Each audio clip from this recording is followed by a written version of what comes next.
This is super exciting for me. This is my 1953 Willys cj3b. I've had this Jeep for a while. It was um, passed down to me from some family members, some cousins. This was originally my great uncle's Jeep. And a little backstory on this project. This Jeep, he bought this one in the 50s and built it. And this is before Jeeps were cool, way before UTVs or any of that. And he built it as a hunting, fishing, get anywhere he wanted to go fly fishing Jeep, and also to tow his little aluminum boat in the White Mountains here in Arizona. And he would drive it from the Mesa area all the way to the White Mountains, which is back then probably a 4-hour drive, with him, his wife, and his 3 kids in this Jeep. And it always had this hardtop on it because it's cold in the White Mountains and it rains and it snows. So he always had this insulated top on it. And this Jeep, my entire life, I've never seen it run or move. It sat in his side yard for years, and I finally figured out why today. But he always said he had taken it apart to paint it, and you can see it's in a brown primer over the old paint, and it was kind of common in these areas when you kind of built a hot rod Jeep to float all the spot welds and seams with mud, and you can see that right here. It's starting to pop off, so I need to strip all that off. I'm not a big fan of the floated seams, but that's how it was going. He had it all body worked, and it was going to be painted this color. It was always blue, and originally it had some custom built 15 by 10 steel wheels on it. I believe they're 10 wide. He had to have those custom built back then because no one made wheels. And then later his son Brian bought these chrome spokes for him, and he put these BFG tires on right before he passed. My great uncle was a big part of my life as far as getting out to the outdoors and four-wheeling, quad riding, all that kind of stuff, and had a lot of good times with him. And he always talked about his little Jeep and all the places he took it and things it would do, and he always wanted to get it back going. So this is going to be my tribute to him and something for me to remember him by. So anyway, this Jeep, he bought it, and it's got some really cool period mods in it. It's got a Pontiac 316 V8 out of a Chieftain is what I believe it came out of from my best research. And it's got custom mounts. There's no mounts on the 316 and the normal spots on the block, so they had to grab these points on the heads.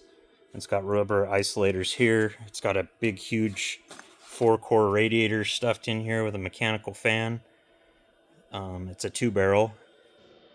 Still got the original generator. You can see the 12-volt conversion resistor. It does have hanging pedals swapped into it, so it's got a 2-circuit master for the factory drum brakes, and then it's got a hydraulic clutch in it, which is super cool for that time. You can still see the voltage regulator for the generator and the data tag over there with the serial number, and someone ran a screw for a heater box right through the tag. But anyway, he always, like I said, he always had this hard top on it, and it's super cool because he had the windows enlarged and bigger glass cut for it so you could see better out of it. These windows are the stock size, but these ones are larger. And then he also had larger glass in the back, and he added these oval windows, which is super cool. You can see it was last tagged 1973. This is back before stickers for tags in Arizona. They actually stamped the year on the plate when it was registered. So that makes this Jeep has been off the road for 52 years. You can see his little hitch for his little boat that he pulled. Just a standard issue Willys hitch. It used to have, from my best knowledge, Mustang taillights on it. That was a common hot rod Jeep thing back in the day, and he was into Mustangs, and he built one for each of his kids. So I know he was into Mustangs. And in this Jeep, there was a whole crate of 65 Mustang coupe taillights. Later, when he was trying to get it back going, they threw these on there just temporarily. This steel plate replaced the tailgate, and he had a spare tire mounted right there. Just a cool vintage Jeep. I love the top on it. It's really different. Most people get rid of them. I'm going to try to keep it on this build just because in Arizona you get about a day and a half of good weather, and the rest of the year is either cold or ridiculously hot. So I'd kind of like to keep the top. I will pull it off at times, but I do want to restore it. Rear axle is the offset 41, I believe. I'm not sure if it's a 44. Kind of looks like a 44 to me. I'll have to pull the numbers on it. Actually, I think it would be a 44 in the 3B. I'm not positive. You guys comment down below. Let me know. Is that a 44? But I did look at the tags, and they did put 410 gears in it.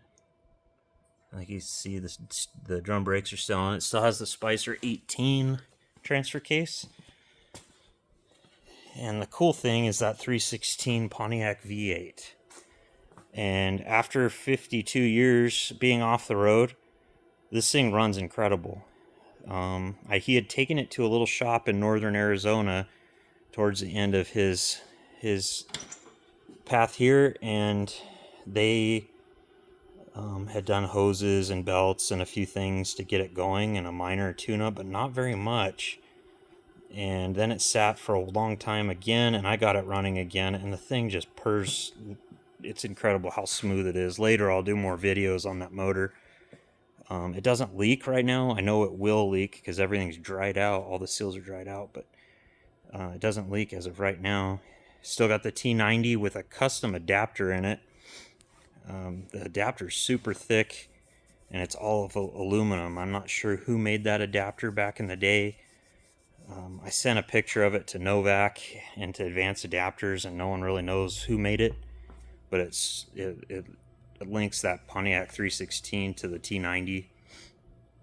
So I got it going and was driving it around here by my house, and I was getting some in low it seemed okay, but in high range, especially if the front hubs were still locked but it was in two-wheel drive on the transfer case, I was getting some chitty bang bang noises through the transfer case. I couldn't tell if it was transmission or transfer case. I couldn't feel it through the shifters, but I took my best guess as it to being in the transfer case, and I pulled the pan and the PTO cover, and definitely the intermediate shaft bearings are just completely gone.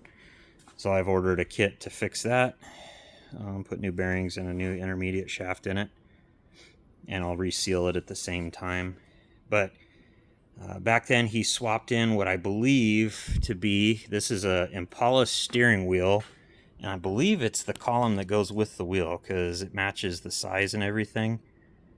But it is an Impala wheel and steering box.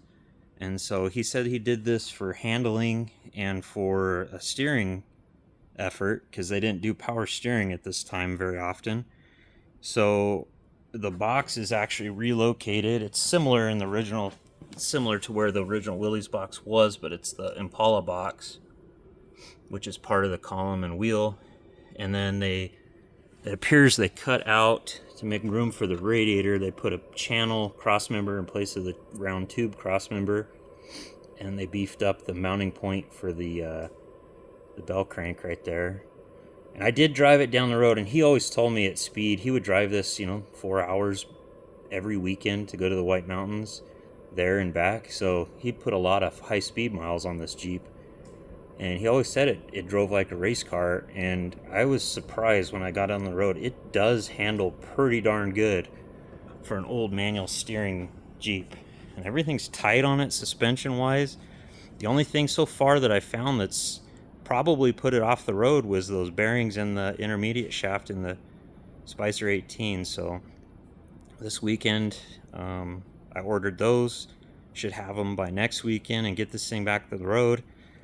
My idea is I want to experience it, how he used to wheel it, and actually be behind the wheel of it, how he used to drive it. And then I'm going to kind of do my own take on it. But I'm going to try everything I can to keep this Pontiac 316 V8 because it just runs so good. And I just remember my whole childhood him talking about this little low-strung Pontiac V8, and he said it would just creep along and lug like crazy down to really low RPM, and where everyone else was having trouble stalling with their 289 swaps and 327 swaps, he said this thing would just bog down and just keep lugging along. So I am going to try to keep that. I've got big plans in store for this little Jeep, though. I'm going to put my touch on it. I am not keeping these axles. I'm not keeping... unfortunately, I can't keep that steering setup. I have to modernize that part of it.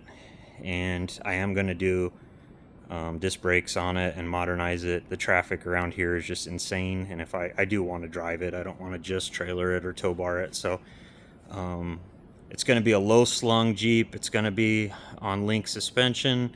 It is not going to be a buggy. It's going to stay a Jeep. And I want to keep the top on it. I do want to put creature comforts in it so the wife and the dogs can ride with me in it. This is going to be not a pure rock crawler, but capable of that and also capable of being a Jeep. I want to be able to drive it. So anyway, stay tuned. I'm going to build custom suspension. It's going to get, because it's so light, I'm going to stick with Dana 44 out of a Wagoneer in the front. I've got a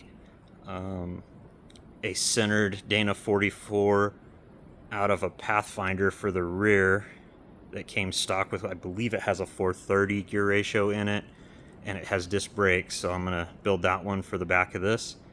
I'm going to do, I already have a Dana 20 transfer case with a Terra, I believe it's the Terra Low 3.15 low range kit for it, and I have a advanced adapters heavy duty output for that.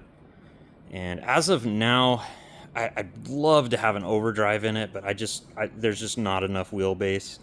So I'm pretty sure I'm going to do a Turbo 350 transmission just because I have one on the shelf.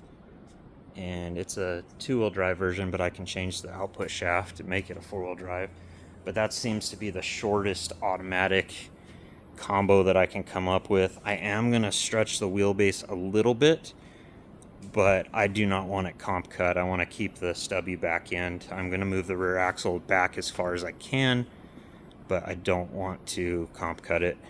I just can't do that to it.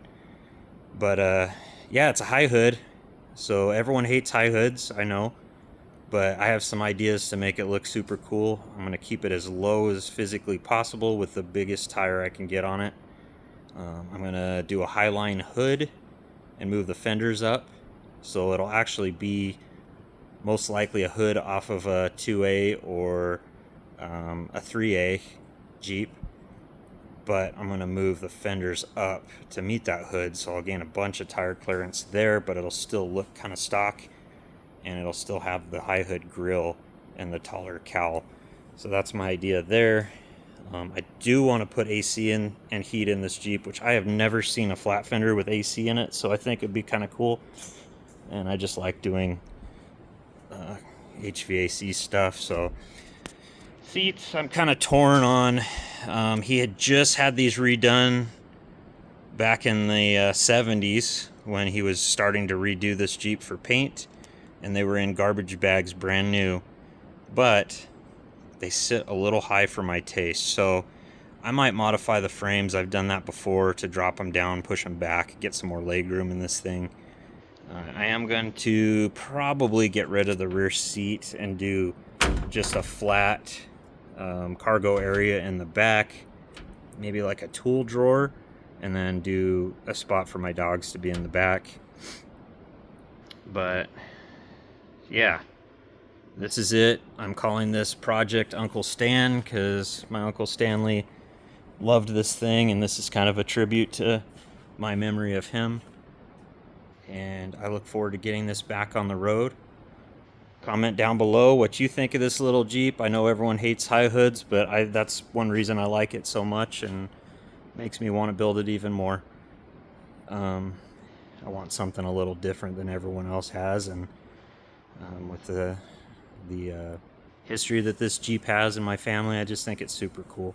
Oh, he did have, I forgot to show you, he had dual tanks in it. He had taken another driver's side tank and took the trunk out under the seat and added a second tank, and has a switching valve so he could go further distances with his boat. There wasn't very many fuel stations in the White Mountains in that era, so he had to go pretty far with that little Jeep in a V8, so he has 2 tanks in it.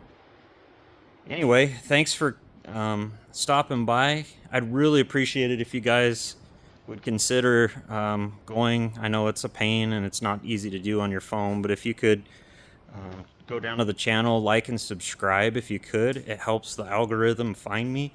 I really want to start building this channel. I've said that in the past on the Viper build, and I'm going to do a lot more with this car. With PowerWise, I'm going to do a lot more. I've got a Cummins 2nd gen build that's going to be a pretty big monster. That's going to be my daily driver farm truck. But I'm super excited for some of the builds in the pipeline, and they're all going to be custom. I'm not a bolt-on guy. We're going to build a lot of stuff here in-house. We're going to build cool suspension, and just a little teaser. This thing's not going to be on coilovers. It's not going to be on leaf springs. It's not going to be on air shocks. So maybe you can get a guess of what I'm going to do here. It is going to have a 4-link in the rear and a 3-link in the front, but I'm going a little unconventional on the suspension. Anyway, thanks again. Once again, please like and subscribe below. Get me some traction with the algorithm so I can keep bringing these videos to you. And I look forward to bringing more content to you guys in the future. Thanks for tuning in. You guys have a great day.